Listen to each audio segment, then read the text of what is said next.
Tapos, ang cost mo, eto na. So, meron kang gain na 450,000. Okay? So, gain.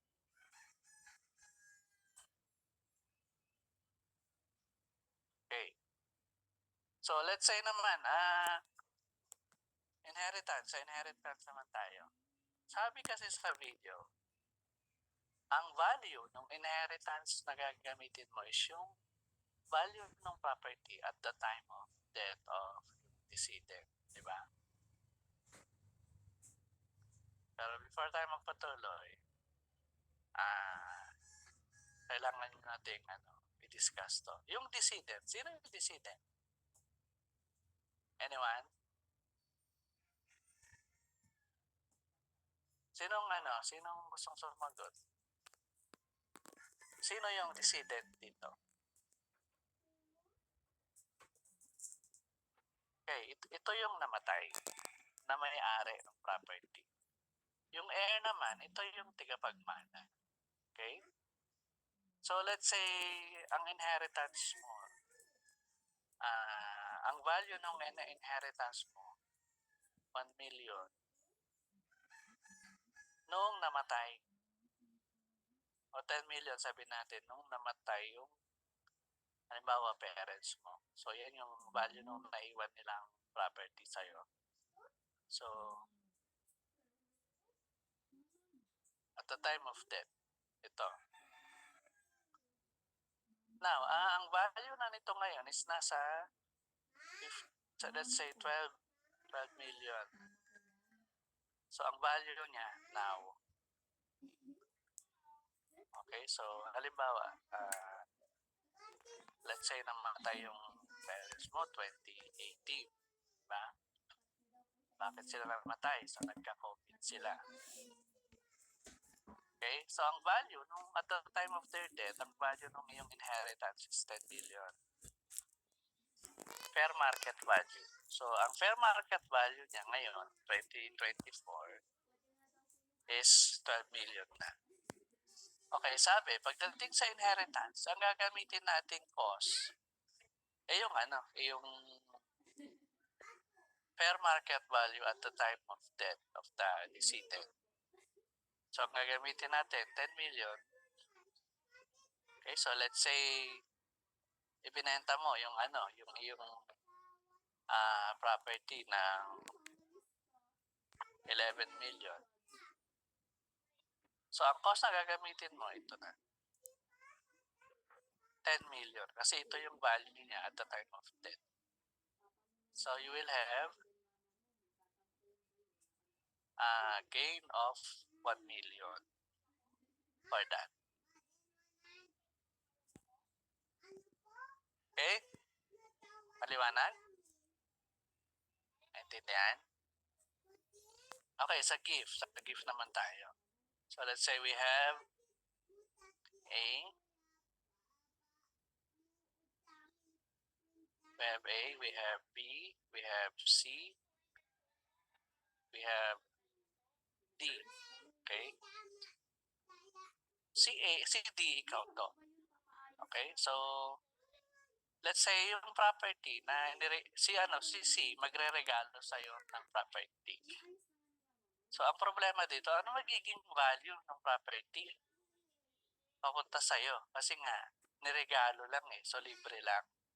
So, wala kang binayaran. So, in effect, libre yung property. Kasi gift nga siya. So, let's say si A yung original na may-ari ng property na binili niya yung property ng 500,000. Okay? Tapos, si A, niregalo niya kay B. Si B naman, niregalo niya rin kay C. Tapos si C, niregalo sa'yo. Okay? So, pagdating sa record ni B, wala rin siyang maire-record na value. Kasi nga, gift lang din. Although nabili ni A ng 500,000. So, si B, pagdating naman kay C, nung niregalo ni B sa kanya, ganon din, wala siyang record na value. Tapos kay D, pag niregalo rin kay D, niregalo sa'yo, ikaw si D, wala ka rin may record na na value. Now, halimbawa ikaw, nag-decide ka na ibenta yung property na niregalo sa'yo. So, ang sabi sa BIR, kailangan mo i-trace yung value ng property hanggang doon sa pinaka-owner na unang bumili ng lupa o ng property na naregalo sa'yo. So, in this case, iti-trace mo hanggang kay A. Kasi si A, may record siya na nagbayad siya ng pera for that property. So, ang gagamitin mong value is yung 500,000 na purchase price ni A doon sa property. So, mangyayari dito, halimbawa, if you sell it for 1 million again, so ang gagamitin mong cost ito, then you will have a gain of 500,000. Okay? Liwanag po? Yes po. Naintindihan? Now, sabi, what if hindi mo matrace, wala na ito? Diba? So, wala kang matrace na value ng property. Ang sabi, halimbawa, yung property niregalo sa'yo noong 2018. Okay? So, lumipas ang 5 taon or 6 na taon, 2024 na. Okay? So, halimbawa, ang sabi, pag hindi mo matrace yung ito, ang gagamitin mo, fair market value, whichever is lower. So, halimbawa, ang fair market value ng property ng 2018, sabi natin nasa 450,000. Ngayon, titignan mo kung anong fair market value niya today. So, halimbawa, bumaba yung fair market value niya. Sabihin natin 400,000 na lang.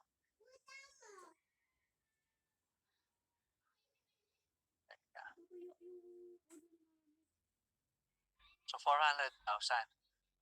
So, ang ruling ni BIR, gagamitin mo yung mas mababa. Okay, so since mas mababa yung fair value niya ngayon, yun ang gagamitin mo. Okay? So, pag-compute tayo. So, halimbawa, ibinenta mo ng palugi yung property. Halimbawa, ang pinagbentahan mo, 300,000. Sabi, ang gagamitin mo, yung mas mababa. So, 400,000. Okay? So, meron ka ngayong loss na 100,000. Okay? So, ano mangyayari pag ginamit mo yung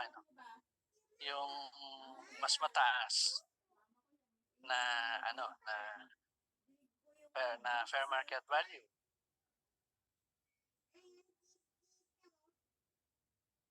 Mas mataas yung di ba? Yung loss. Ang loss kasi deduction to kay BIR. So, ayaw ni BIR nitong mas mataas na loss na i-deduct mo sa kanya. Okay? So, kaya ang pinapagamit niya yung mas mababa na fair market value. Kasi mas mababa yung magiging deduction mo kay BIR. Okay? Naintindihan po? So, yan yung logic behind bakit ayaw niyang ipagamit yung mas mataas. Okay? Liwanag po? Naintindihan? Yes. Okay, dito naman tayo sa swap. Exchange. So, ang sabi sa swap, ano yan parang barter ang dating niyan. So, ang halimbawa, ikaw, mayroon kang sasakyan. So, isunod mo sa ibang sasakyan.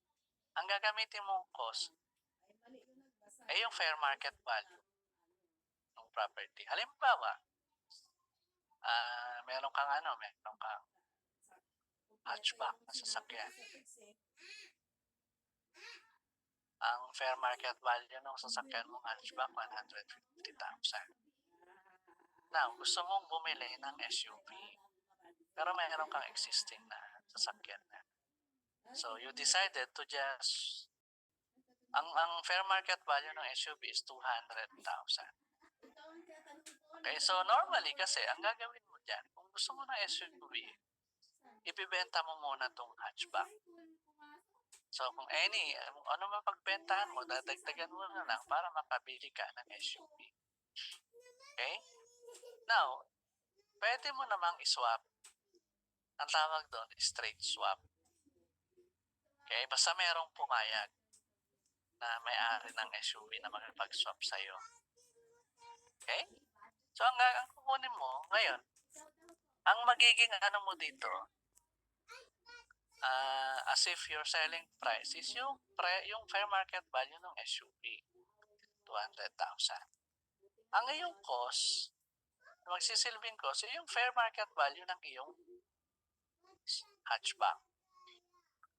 So, nung labas ito, meron kang gain na 50,000. Kasi mas mataas yung fair market value ng natanggap mo kaysa yung fair market value ng binitawan mo na or ipinalit mong property o yung sasakyan. Okay? So, ganun lang. Pag exchange, fair market value lang. Titignan natin. Kung mas mataas yung value na natanggap mo, meron kang gain. Pero kung mas mababa yung value na natanggap mo in exchange for the value you parted, meron kang loss. Okay? Liwanag po? May tanong kayo? Or naintindihan? Hindi po recording. Hmm? Hindi po naka-record. Okay lang po. Basta naintindihan nyo. Yung record naman sa akin naman. Pupunta yun. Okay? So, naintindihan niyo? Yes po. Okay? Yes, May tanong kayo? Or clarification? Or violent reaction? Meron pa? Sir, basta po kung magkano lang po yung fair market value, yun lang po yung ilaless dun sa pinaka amount po ng magkano po ibebenta nyo, sir. Tama po ba? Pag sale yun. Di ba pag sale, nakatanggap ka ng pera. Pero hindi lang basta-basta market value. Kasi nga, kung titignan mo kung galing ba sa purchase yung ibibenta mong property o galing ba sa inheritance o galing ba sa gift. Okay? So, pag galing sa purchase, ito, you have to take note of this. Purchase price plus any improvements. Or halimbawa, bumili ka ng property, kailangan i-deliver sa'yo. Yung delivery fee or yung shipping fee, kailangan mo idagdag sa iyong total cost. Kasi parang i-capitalize mo rin yung shipping fee. Or halimbawa, machine. Bumili ka ng machine. So, pagdating sa'yo, gumastos ka pa ng bayad sa mga teknisyan para mapagana yung machine. Ma-i-install sa lugar mo, mapagana yung machine. So, isasama mo yun sa cost ng machine. Okay? Maliwanag pa? Ashley? Sir, Opo. Ano lang, clarify ko lang, sir. Ask ko lang yung two types of asset, yung ordinary tsaka yung capital. Ano po yun? Personal and real property yun or for real property lang? Pag ordinary asset, ito yung mga asset na ginagamit mo sa negosyo, whether real property siya or personal property. Basta ginagamit mo sa negosyo, those are ordinary assets. Pag capital asset naman, halimbawa, ikaw ay isang individual, meron kang lupa, sarili mong lupa, for personal use, kumbaga, lahat ng property na, mga binibenta mong property is for personal use. Ang tawag mo doon, capital asset. Okay? Bali, sir, yung ordinary asset, siya yung For ordinary business gain, use. ordinary gain and loss, tas yung capital gain loss po. Oo. Okay, Yun ang thank you, sir. yun ang pagkakaiba. Now, if you are selling a capital asset, ang pag nagkaroon ka ng gain, that is ordinary gain, ay capital gain or capital loss. Now, if you are selling an asset that is used for business, naturally, na yan, ordinary asset na yan. So, ang magiging result nun, pag binenta mo, ordinary loss or ordinary gain. Okay? Okay po, thank you po. Liwanag? So, sino pang may tanong? Mark Lawrence. Ay, sir, tanong ko lang po yung sa may exchange or swap. Itong ano po ba, sir, yung value po ba dito ng hatchback tsaka ng SUV, nakabase po siya sa sa may present fair market value po nila or kung Yes, kailan po sila na-acquire?